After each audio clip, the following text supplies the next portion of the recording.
I used to wake up in the bottom of the ocean and then beat me with a bottle, and I would sleep 16 hours and get up the next day without sleeping 42 hours. Okay, Oh so God! The second version of that I liked better than the original Brothers. When John Cleese updated it, would have been, I don't know how long we could find out. How many years later they redid that skit um, on their television show? So it had to be what, 10 years after the Brothers did it? The first one, what was it called? Who were the artists? I mean, it was some of the Monty Python people, but it Right, wasn't who eventually became Monty Python, but right. they were known then as another name, the Yeah, I don't know. something or other Brothers. I thought. Sure. Well, nonetheless. I realized sometime last year the punny nature of the original name for the Beatles. Do you know what the Beatles were called before they were called the Beatles? The Roaches. No, the Quarrymen. Oh yes, yes, I did know that. They took the name the Yeah, Beatles to mimic the crickets from Buddy Holly. right, Uh, right, right. and so I knew that for many, many, many years. And a year ago or so, I was thinking about it, and it totally made sense because what do quarrymen get out of the ground? Rock. Got it. Isn't that nice? Yeah, They were yeah, like, so yeah, what are we doing yeah. here? Rock. Well, what should we be Uh-huh. called? The quarrymen. Isn't that clever? Yeah, yeah, I, I yeah, I appreciate that. But like, yeah. Well. So the first Beatles record I listened to was in my friend's garage on a $10 phonograph that played little singles, yeah, and because we didn't have a needle, we had no money. We used a brand new, very small nail, and we were and we were able to hear it well enough that I said to my friend who was playing it in his garage, you said nailed it, bro. I said, I'm Sorry. going to stick with Mitch Miller. This stuff will never catch on. And And then I went what year back was to my that? mother. Would have been 19, when the Beatles came out, would have been 1960 something. Yeah, yeah. Yeah. Before Yeah, before yeah, the yeah. yeah. Right. I'm sorry, I didn't. That was I unintentional. thought, I thought that's what you were doing. I thought it was a clever, yeah, yeah, yeah. No, that's just what I say No. when I want you to shut up so I can talk. Yeah, Okay. Well, I remember. You go, yeah, yeah, yeah, yeah, yeah. yeah. That's great. So I don't know if it was it's not the first Beatles I ever heard, but the first CD I ever heard was the White Album.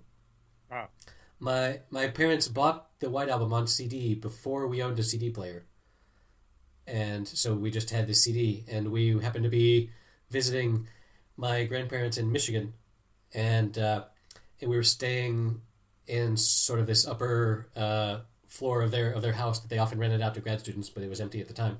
And the previous grad students had, or for some reason there was a CD player there, and I very distinctly remember, pushing the button and the little tray comes out, and then you put the CD in uh-huh, very, very, very uh-huh, carefully, and it goes uh-huh. back in, and then hearing Back in the USSR play. Oh, yeah. I Wow. That's a clear memory of mine. Yeah, that album, in my history growing up in the 50s, 60s, 70s, 80s, 90s, et cetera, was so musically in tune. My mother was loved to listen to music, and so in addition to Mitch Miller and the bouncing bubble to know the words, she had Dinah Washington in albums in her stereo. So I listened to Dinah Washington too, and so that for me was the beginning of my love for the blues and for gospel Nice. oriented blues and stuff. And but fast forward to the White Album, or fast forward in fact to any particular momentous album release of a iconic band, Right. King Crimson, Led Zeppelin, many of the Beatles albums, many of the Stones albums, etc. Tom Petty. These these musical events so permeated our life, our fun, even while working in the downtime, and what we listened to and then what we partied to, Hmm. and so the memory of those songs elicits Yes. the odors Yes. of, in my case, the stale beer smell in a bar with a wooden floor Yeah. where we used to pour our pitchers of beer and then slide like fucking monkeys in the mud to see who would go furthest to the back of the bar. But the music that went along with that was the music of, our generation. Yes, of course. I have just the other day. I was struck with the desire to put on an album when we were ready.